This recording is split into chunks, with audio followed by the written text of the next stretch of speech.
இந்த நாட்டில் சாதியை சொல்லி நம்மளை படிக்க கூடாதுன்னா படிக்கலாம் படிச்சவங்க தான். தமிழ் அகராதியில ஜாதிங்கிற சொல்லு இருக்கா?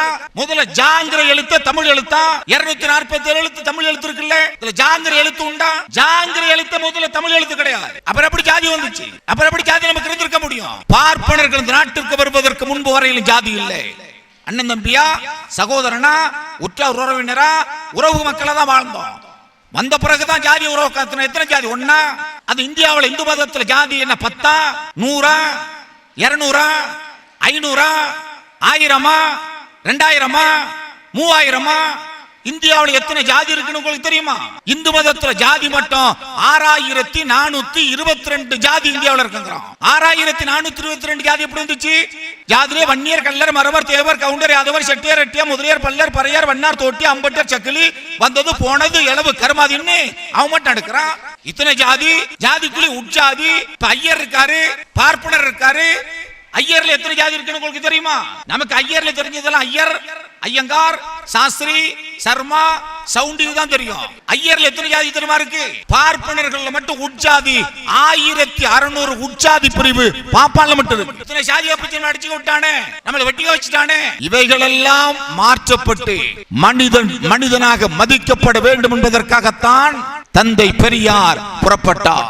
தனி மனிதனாக புறப்பட்ட பெரியார் இந்த தமிழ்நாட்டை மாற்றி காட்டினார். தமிழ்நாடு எல்லா துறையிலும் கோலோச்சுது, வளர்ச்சி பெற்றிருக்கு. என்ன காரணம்? நான் உங்கள்கிட்ட சொன்ன பாருங்க, பிற மாநிலத்தை ஒப்பிடுகிற போது தமிழ்நாடு மட்டுமே வளர்ந்திருக்கு. காரணம், ஆட்சி நடத்தியவர்கள். தமிழ்நாட்டில் பல முதலமைச்சர் இருந்தாங்க, பல பேர் தமிழ்நாட்டை ஆண்டாங்க. இந்திய சுதந்திரத்திற்கு பிறகு தமிழ்நாட்டில் முதல் முதலமைச்சர் யார் தெரியுமா? தமிழ்நாட்டு முதல் முதலமைச்சர் ஓமந்தூர் ராமசாமி ரெட்டியா. அவருக்கு அடுத்த முதலமைச்சர் குமாரசாமி ராஜா. அவருக்கு அடுத்த முதலமைச்சர் ராஜகோபாலாச்சாரியா. அவருக்கு அடுத்த முதலமைச்சர் பெருந்தலைவர் காமராஜ். காமராஜருக்கு அடுத்து பக்தவசலம். பக்தவசலத்துக்கு அடுத்து அண்ணா.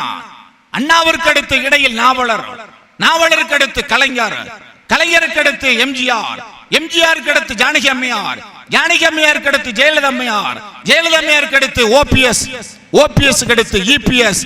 இபிஎஸ் அடுத்து முத்துவேல் கருணாநிதி ஸ்டாலின் ஒரு சரித்திர புலமிக்க முதலமைச்சரை இந்த நாடு சந்தித்திருக்கிறது. நான் சொன்ன இத்தனை முதலமைச்சர்கள் உங்க பல பேருக்கு குமாரசாமி ராஜா எந்த ஊருக்காரன்னு தெரியுமா? குமாரசாமி ராஜா எப்ப முதலமைச்சரா இருந்தாருன்னு தெரியுமா? குமாரசாமி ராஜா முதலமைச்சரா இருந்தப்ப என்ன செஞ்சாருன்னு தெரியுமா?